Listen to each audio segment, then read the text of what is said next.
Welcome once again to JV Matters, where we talk about football, especially high school football. I'm your host, Coach Lowry.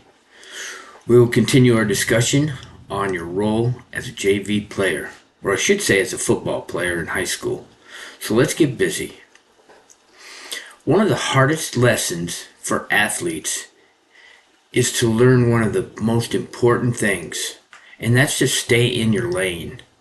Now, I don't mean that in a negative way. I mean it in a lesson in focus. So, because one of the quickest ways for players to become frustrated is to spend a lot of time worrying about things he cannot control, worrying about other players. I've seen it for years. A player worries about who is starting ahead of him. A player who worries about who gets moved up to varsity. A player who worries about who is getting more playing time than him. A player who worries about what another coach said. A player who worries about another player's opportunities. Stop. Don't do it. You don't need to. Worry about yourself. That's all you need to do. Worry about yourself, nobody else. Before long, that player is spending more energy focused on someone else's journey than his own journey. You have a journey, he has a journey. Worry about your journey. Punch your ticket. Don't punch somebody else's ticket. And that's a dangerous place to be, as if you're worrying about somebody else's. I've seen this in recent 7-on-7 games that we've had just recently. Player worrying too much about other players or what they're doing. Coaches are evaluating individual players. Right now, 7-on-7 wins and losses are not his main focus. His main focus is an individual in a particular position. Is that player in the right spot, or does he need to be moved?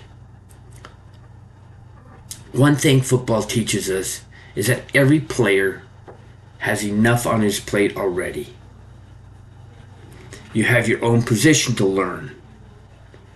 You have your own fundamentals you have to improve in. Your own mistakes to correct. Your own goals to chase. So stop worrying about somebody else's problems. Worry about your own. Yet many players become distracted because they're constantly looking sideways. Over here, then they're looking over there. They're worried about somebody else's. They need to look forward to see what's ahead of them. Try to visualize what they want. What do you want? What do you want to gain? What's your goal? I once heard a coach say, comparison is the thief of development.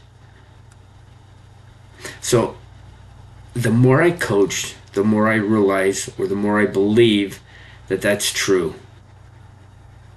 Because players who improve the fastest are usually the players who focus on themselves and not somebody else.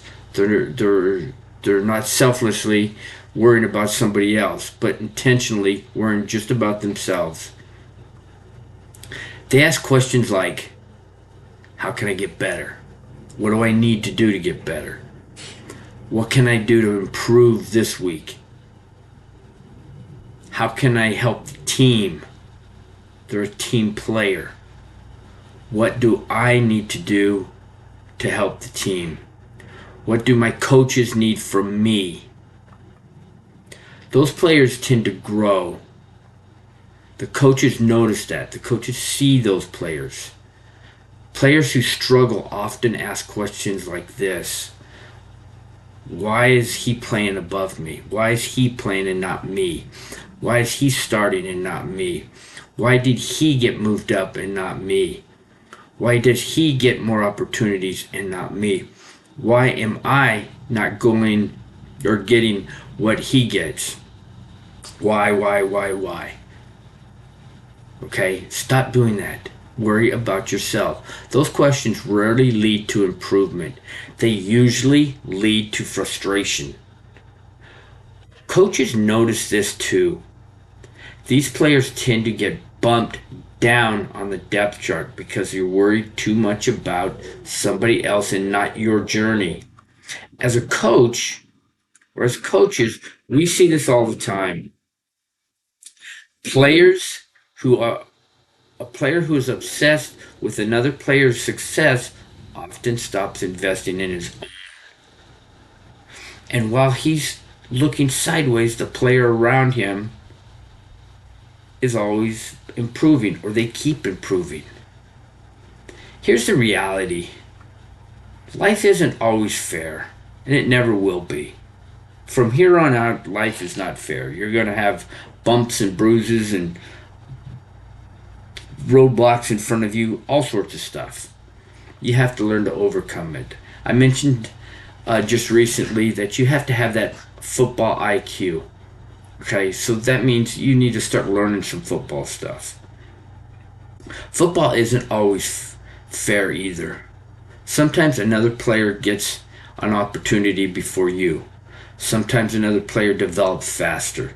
Sometimes another player earns something before you, or something you wanted. I have always, with my varsity head coach, mentioned to our team over and over that not every player develops at the same time. Sometimes, or some players may hit their peak not until they hit their varsity year. So everybody's going to develop different. You may be frustrated. You're like, oh my gosh, when is it going to hit me? Am I ever going to get this game? Am I ever going to get where I want to be? And it may not hit you until you hit your varsity year. And unfortunately, it may not ever hit you. You have two choices. You can spend your energy getting better, or being bitter, or you can spend your energy getting better. Only one of those helps you, and the other one stifles you. You make the call. One of the things I love about football is that eventually it exposes effort, it exposes preparation, it also exposes commitment. And so does it lack a lot of those things, okay? So in other words, it also does the opposite of those as well. What do you want to be known for? Okay? The player who continues to improve usually have a common trait. They are always focused on what they want, on what they can control. They can control their effort. They can control their attitude, their preparation, their response to adversity. I've seen players who can't control those things. They can't control their effort. They slow down. They don't do anything. They give up. Their attitude, you can see it in the way they hold themselves. They cross their arms, especially when the coach is talking to them and trying to explain things, or they're arguing with the coach, or they're not prepared. They're not looking into the playbook. They're not reading the playbook. They're not following things. They don't respond to adversity. They get knocked down and they're like, oh my gosh, and they shrug their shoulders, they drop their head, they just give up. Those are things nobody can take away from you, is what I just mentioned.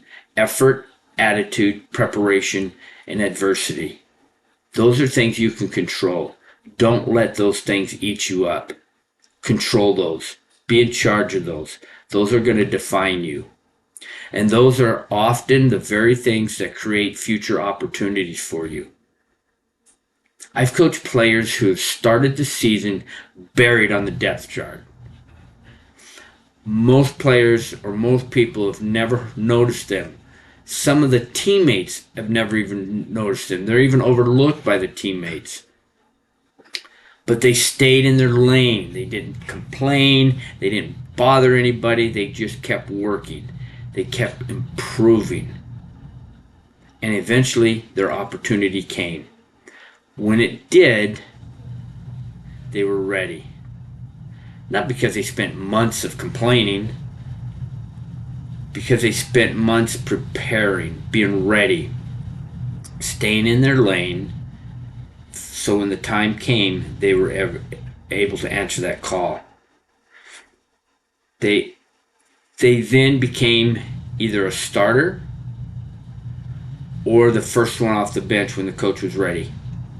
That's one of the biggest lessons I hope young athletes learn.